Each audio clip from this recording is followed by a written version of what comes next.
कोरवेवर के सीईओ और फाउंडर अंकुश सभरवाल साहब। तो आप सभी का बहुत बहुत स्वागत है। अंकुश साहब, अब क्योंकि एआई बेस्ड है और एआई बेस्ड चीजों के बारे में हम ये जानते हैं कि वो हर दिन जितना उनका इस्तेमाल बढ़ता है उतनी इंटेलिजेंट होती चली जाती है। हाँ, उसमें ह्यूमन इंटरवेंशन बैकएंड पे जरूर होता है, लेकिन एआई की खासियत यही है कि जितना आप उसका इस्तेमाल करेंगे, जितना वो आपको जानेगा, उतना इंटेलिजेंट हो जाएगा। क्या इसके साथ भी यही होगा चैट जीपीटी के साथ, कि जैसे जैसे दुनिया में इसका इस्तेमाल बढ़ेगा ये प्लेटफॉर्म और एनरिच होता जाएगा? अभी जैसे सर कह रहे थे कि बहुत बढ़िया एक आर्टिकल उसने लिख दिया एम्बापे वर्सेस मेसी के ऊपर, तो क्या हम जैसे लोगों की नौकरी पे खतरा भी आ जाएगा, पत्रकार लोगों की? राइट। तो अगर जैसे मैं फीफा वर्ल्ड कप की बात करूं, अगर आप अभी पूछते हो चैट जीपीटी से कि फीफा वर्ल्ड कप किसने जीता, तो उसके पास आंसर नहीं है। तो मुझे लगता है कि वो रेलेवेंस और अप टू डेट रहना, सो अभी उसका यूएसपी नहीं है, इनफैक्ट वो फीचर भी नहीं है। जो चैट जीपीटी वो बोल रहे हैं कि दे हैव डेटा टिल 2021 के बाद का डेटा नहीं है। ठीक है, वो पॉलिसीज बता देगा, कोटेशन लिख देगा और ओपनिंग लाइन लिख देगा। इवन कि अगर मैं बोलूं कि हाँ मुझे बर्थडे विश करना है इसको, तो उसके पर्सपेक्टिव में उस कॉन्टेक्स्ट में एक हैप्पी बर्थडे कोट अच्छा आ सकता है।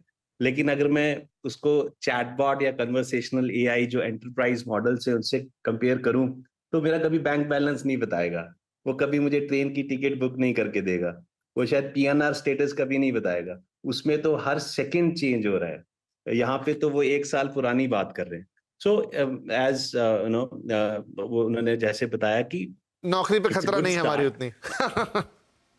तो अब वो ओपन एपीआई है, ओपन एआई है, लेकिन अभी वो ओपन नहीं है। सो अभी जी जी। एपीआई नहीं है, so it is just a play ground currently. हाँ तो हाँ। अभी सर्च ही हो रहा है। तो अभी वो शायद वो देख रहे हैं कि क्या लोग पूछ रहे हैं और कैसे ट्रेनिंग की जाए।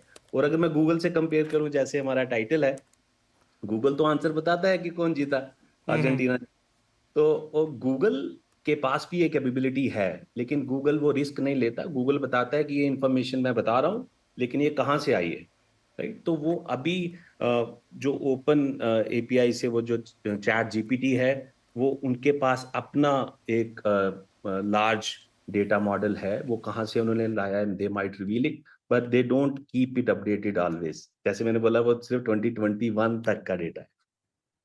अंकुश साहब, तो क्या आगे चलते हुए, जैसे हम इंटरनेट ऑफ थिंग्स की भी बात करते हैं कि यहां पर आप इंटरेक्ट कर सकते हैं अपनी मशीनों के साथ, अभी चैट जीटीपी, क्या एक पूरा नया इकोसिस्टम डेवलप हो रहा है जिसकी तरफ हम बढ़ रहे हैं ऑल टुगेदर? हाँ, उसमें एक बेसिक है इंटरनेट, लेकिन अब चैट जीपीटी जैसी चीजें हो गई, आईओटी जैसी चीजें हो गई, ये सब मिला के एक नया दुनिया ही क्रिएट कर रही है।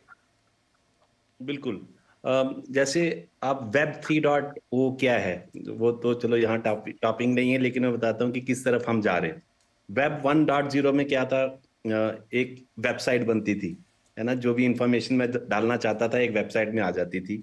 वेब 2.0 में क्या हुआ, सर्वर और क्लाइंट आया, जैसे फेसबुक ट्विटर वगैरह आए। अब वेब 3.0 में सब कनेक्टेड होंगे, कोई भी सर्वर है। तो मुझे जो लगता है कि जो ओपन एआई, जो चैट जीपीटी, आई थिंक इसको सक्सेस शायद तभी मिलेगी जब ये सभी सभी से कनेक्टेड है। ऑफ कोर्स जो इंफॉर्मेशन देना चाहता है, जो अब उनके जो लार्ज मॉडल में कंट्रीब्यूट करना चाहता है, उनको करने दिया जाए, वैलिडेट करके, जैसे गूगल करता है। राइट, गूगल में आप सबमिट कर सकते हो कि मेरी वेबसाइट से भी आप इंफॉर्मेशन लो, गूगल न्यूज में डालो। अगर सारे मशीन्स, चाहे वो वेब हो चाहे आईओटी हो, जो भी जिस भी तरह का जो इंफॉर्मेशन जनरेट होता है, एक हैंडशेक मैकेनिज्म से अगर चैट जीपीटी के लार्ज मॉडल में वो डाला जाए रियल टाइम, अभी रियल नहीं है। जैसे हमने बोला कि जो मैं उससे पूछ रहा हूँ, जो बात कर रहा हूँ, वो स्टोर कर रहा है। अगर उनका मैं रीडमी पढ़ूं, डेटा पढ़ूं, तो उसमें लिखा है कि सिर्फ वो 4000 वर्ड्स तक ही डेटा स्टोर कर रहा है।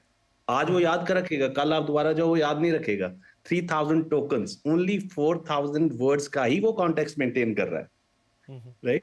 तो अभी मुझे लगता है उनको काफी काम करने की जरूरत है। I think they are aware, उन्होंने, आई थिंक दे आर हाँ सक्सेसफुल जी, कि क्योंकि